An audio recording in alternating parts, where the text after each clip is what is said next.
ভাই নমস্কার। আজ আমরা একটা নতুন রেসিপি বানাবো দুধ দিয়ে। এই যে দুধ গাভী দুই আনলাম, বাড়ির গাভী দুই আনলাম। আমরা বানাবো পঞ্চ মিষ্টি। তারা চ্যানেলটি সাবস্ক্রাইব করেনি, সাবস্ক্রাইব করবেন আর সঙ্গে থাকেন, শেয়ার করবেন। আমরা কীভাবে বানাই দেখতে থাকেন। 1 কেজি গাভীর খাঁটি গাভীর দুধ নিয়েছি। তো এখন এটা বলকটা পর্যন্ত কড়াই দিয়ে দেব।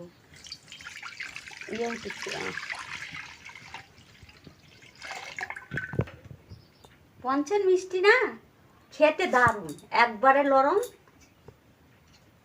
নরম তুলতুলে, খাইতে খুব সুন্দর। আগে বানাই, আপনারা সাথে থাকেন আর দেখতে থাকেন আমরা কিভাবে বানাই। এই যে দেখুন বন্ধুরা, দুধটা একটা বলক এসেছে। এখন আমি টকটা দিয়ে দেব। তো আমরা লেবুর টকটা দিয়ে দিচ্ছি। আপনারা চাইলে অন্য কিছু টক দিতে পারেন, দিয়ে ছানা কাটতে পারেন, বা কেউ ছানার জল দিয়েও ছানা কাটতে পারেন।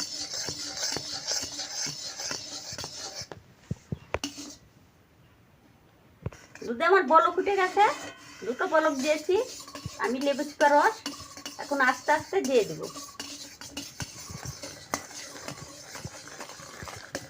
কিছুটা দিয়ে দিলাম, দেখি কি হয়, তারপর পুরোটা দিতে হবে।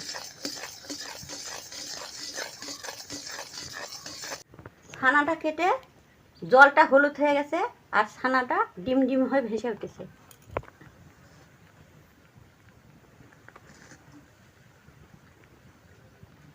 এই যে ছানাটা কেটে এসছে, আর হালকা একটু হয়ে গেলেই হয়ে যাবে।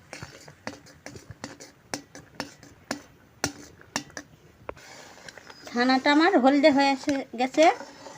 এখন আমি নামাই নিব, নিয়ে ছাকনা দিব।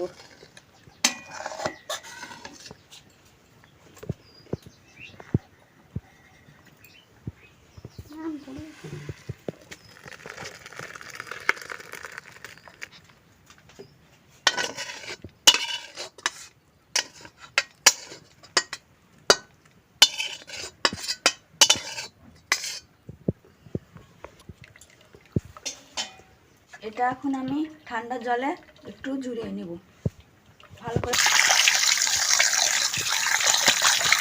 ঠান্ডা জল দিয়ে ছানাটা ভালো করে ধুয়ে নিয়েছি। এখন ভালো করে চিপে নিচ্ছি, যেন একটু ছানার মধ্যে জল না থাকে।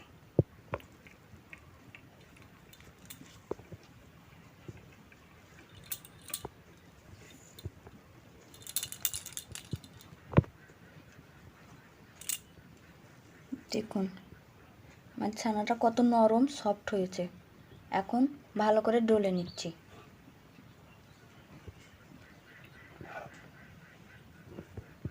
হাতের এই অংশ দিয়ে আমি ডলে নিব।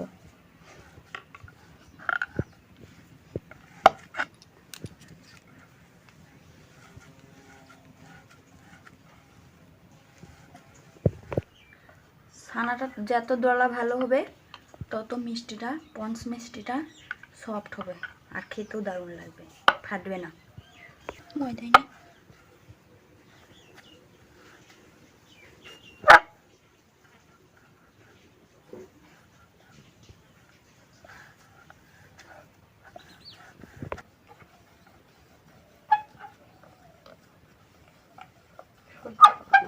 আমি আর বোমা মিলে এই মিষ্টি দিয়েটা বানাই নিচ্ছি।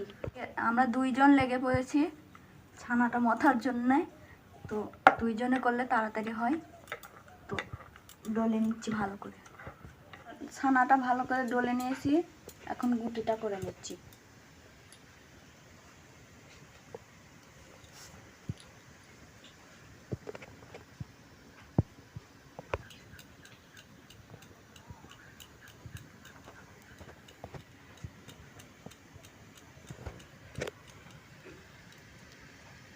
আমি 5 কাপ জলটা দিয়ে দিয়েছি। এখন 1.5 কাপ চিনি দিয়ে দেব।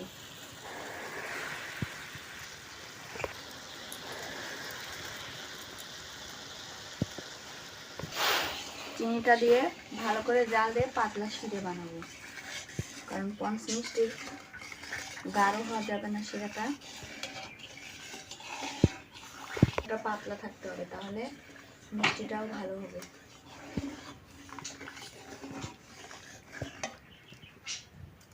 শিরাটা তৈরি হয়ে গেছে, একটা করে কড়াইতে ছেড়ে দেবো। দেখছেন কি সুন্দর ভাসছে। আস্তে আস্তে জাল দিয়ে আমি পাতলা শিরা বানিয়ে নিয়েছি, তার উপর পঞ্চ মিষ্টি বানিয়ে দেব। ছোট ছোট গুটি করেছিলাম, দেখুন ফুলে একদম কত বড় বড় হয়ে যাচ্ছে, তা আরো বড় হয়ে যাবে। একটা বড় দিই।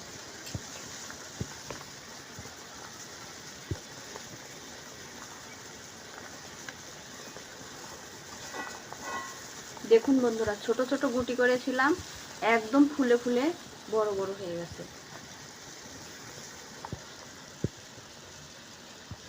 আমি আস্তে আস্তে জাল দিয়ে মিষ্টিগুলো ফুলিয়ে নিচ্ছি। দেখুন, আর ফুললে খেতেও দারুণ লাগবে, আর মিষ্টিগুলো সফট হবে, ওর ভিতরে রস ঢুকে যাবে আর খেতে দারুণ লাগবে।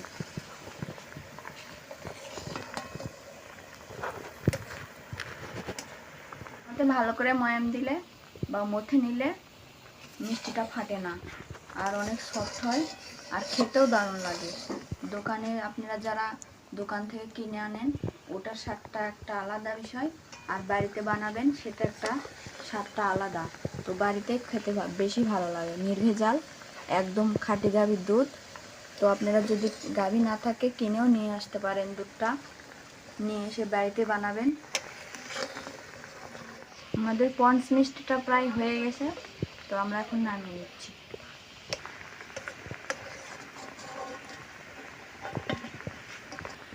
দেখুন বন্ধুরা, ফুলে একদম কত বড় বড় হয়ে গেছে, একদম নরম তুলতুল করছে।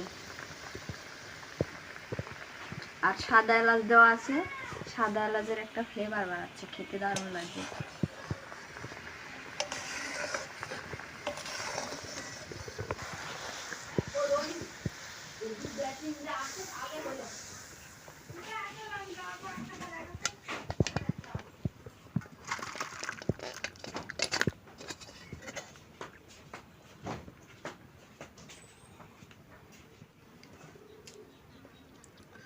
দেখুন একদম নরম তুলতুলে মিষ্টি হয়েছে, একবারে স্পঞ্জ মিষ্টি যাকে বলে। এই মিষ্টি আমি দুটো ওখান থেকে তুলে নিয়েছি, আর এই মিষ্টিটা একদিন পর খাচ্ছি। গরম মিষ্টি খেতে সমস্যা হয়। আর মিষ্টিটা দেখুন একদম স্পঞ্জি হয়েছে, নরম তুলতুলে, টিপ দিলে দেখেন শিরাগুলো শিরাগুলো পড়ে যাচ্ছে, একদম নরম স্পঞ্জি।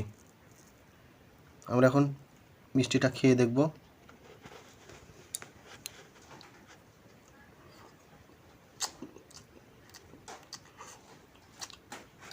খুব মজা। শিরাগুলো দেখুন একদম পাতলা, এই পাতলা শিরা দিয়ে স্পঞ্জ মিষ্টি হয়েছে। আর মিষ্টিগুলো এত সুন্দর হয়েছে খেতে,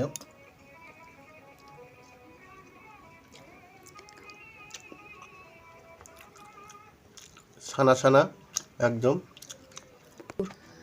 রসে ভরপুর হয়ে আছে। তো বন্ধুরা, আপনারা এরকম করে বাসাতে স্পঞ্জ মিষ্টি বানিয়ে খাবেন, দোকানের চেয়েও অনেক স্বাদে বেশি আসবে এবং খেতেও ভালো লাগবে। আপনারা যে দোকান থেকে কিনেন সেটাতে এতটা সুন্দর হয় না, এতটা টেস্টি হয় না। তো বাজার থেকে নিয়ে আসলে এতটা টেস্টি হয় না, আর বাসাতে বানিয়ে খেলে টেস্টি হবে, জিনিসটাও খাঁটি, খেতেও ভালো লাগে। তো আমাদের এই রেসিপিটা যদি ভালো লাগে অবশ্যই চ্যানেলটি সাবস্ক্রাইব করবেন এবং পাশে থাকা বেল আইকনটি বাজিয়ে দিবেন। সবাই ভালো থাকবেন, সুস্থ থাকবেন। আজকের মতো এখানে বিদায় নিচ্ছি। পরবর্তী দিন অন্য একটা রেসিপি নিয়ে আবার দেখা হবে। সে পর্যন্ত সবাই ভালো থাকুন, সুস্থ থাকুন। ধন্যবাদ সবাইকে। আর এরকম করে অবশ্যই স্পঞ্জ মিষ্টি বানিয়ে খাবেন।